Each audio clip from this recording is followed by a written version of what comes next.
Première femme nommée au conseil épiscopal, Anne Dubost a participé au milieu des années 90 à la mise en place des premières LME sous l'égide de Monseigneur Frételière. Son projet, c'était de montrer qu'un diacre et une laïque pouvaient participer pleinement au conseil épiscopal, à son conseil, chacun avec une mission particulière, le diacre comme économe et puis moi comme responsable du service de la catéchèse. Voilà. Il voulait montrer, c'est ce qu'il a dit, il voulait montrer à ses prêtres que c'était possible et bénéfique, que ça portait du fruit de travailler ainsi. Voilà, chacun avec une responsabilité particulière, mais travailler tous ensemble. Globalement, comment dire, ouvrir les portes à une chargée de mission ecclésiale, c'était faire de l'air un petit peu.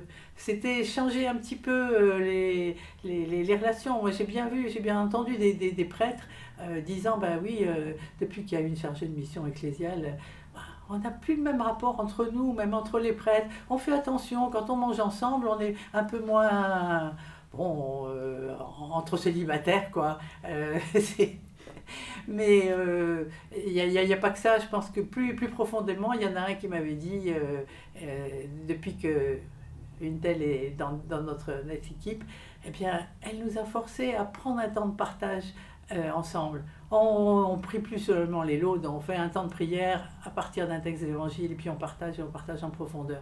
Et ça nous permet, même pour nos prêtres, de mieux nous connaître et du coup de mieux pouvoir travailler ensemble. J'ai vu quand même, et ça c'est une grande joie, ça se voit à travers la formation, mais aussi à travers l'exercice de la mission, voir grandir les personnes.